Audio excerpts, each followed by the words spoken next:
As the 2019 season approaches, we are counting down the top 30 storylines for the NFL's 100th season. And number 8 has Father Time begun to catch up with number 9 for the New Orleans Saints. Drew Brees. There were signs of it last year. And some would say that we first saw it in that Thursday night loss to the Dallas Cowboys 1 week after the Thanksgiving night win by the Saints over the Falcons. Some would say that maybe it came a little bit earlier. However, the indications are there that Drew Brees, who is now 40 years old, may not be the guy that he once was. And if he wants to use that as motivation, feel free. All we're doing is objectively analyzing what we see. And what we've seen from Tom Brady once he turned 40 is 2 seasons of stellar quarterback play, 2 seasons of Super Bowl berths, 1 win and 1 loss. And the Super Bowl loss wasn't because of anything that Tom Brady did that day. That's for damn sure. So we've come to expect that once guys hit 40, they'll be able to continue to play like they always have. With Brees, it's going to be a real question this year whether or not he really is the same guy. And here's how it goes with a franchise quarterback. There's a healthy creative tension between the quarterback and the play caller, in this case, Saints coach Sean Payton. Payton will come up with a number of plays that are designed to give Drew Brees easy stats, easy yards, easy touchdowns.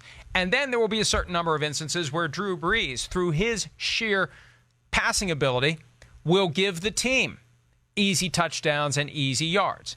And it's a symbiotic relationship between play caller and quarterback. And as long as both sides hold up their end of the bargain, it works.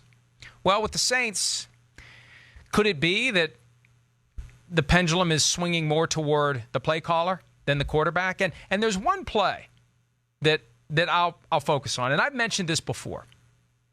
Nickel Roby-Coleman, Tommy Lee Lewis, the play that we spend so much time talking about because of the failure to spot pass interference in real time, which delegitimized, I think, the Rams' berth in the Super Bowl. And I wonder how much of a distraction it was for the Rams as they got ready for the Super Bowl, that they felt like maybe they didn't belong there because they got away with one. You know, when you kind of feel guilty when you think you got away with one. And I don't want to go down that rabbit hole, but you could make the argument. You could make the argument that it affected the Rams moving forward. The point is, if there is a point, and there is one, bear with me, that Drew Brees could have gotten that ball to Tommy Lee Lewis faster. That Drew Brees could have seen him faster and delivered the ball more quickly, because what happened was Nickel Roby-Coleman was on the other side of the field, and he saw that Tommy Lee Lewis was uncovered. Roby-Coleman was out of position. He sprinted across the field, and he got there in time to disrupt the catch just before the ball arrived.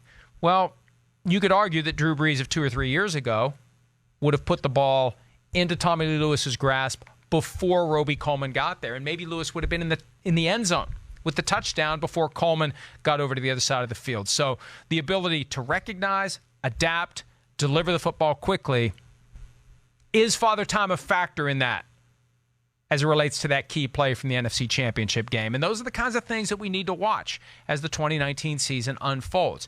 And look, they used Taysom Hill to throw the deep passes. Remember that Sunday night game against the Vikings? There's Taysom Hill throwing the ball 50 yards down the field. Can Drew Brees simply not throw the ball that far down the field anymore? Will we see more Taysom Hill this year? See, Father Time's going to win against all these guys, whether it's Brady, whether it's Brees, whether it's anybody else who is getting close to 40. The question is, once it begins to happen, how will the player adapt? Will the player be in denial and try to do things he can't do? Or will the player accept it and color within the lines as those lines begin to constrict? So an important issue to watch for the Saints this year. They already have enough to deal with. 2 straight postseasons of devastating losses. Different circumstances, but still devastating. The Minneapolis Miracle in 2017, and then that horrible blown call in 2018. But through it all, the real question is, have we seen the best of Drew Brees? I think we have. The question is what's left of Drew Brees good enough to carry the Saints back to the postseason and maybe back to the Super Bowl? That's something that we're going to be watching throughout the 2019 season. Hi, I'm Mike Tirico, and thanks for watching. Make sure to hit subscribe for the latest news and highlights from NBC Sports.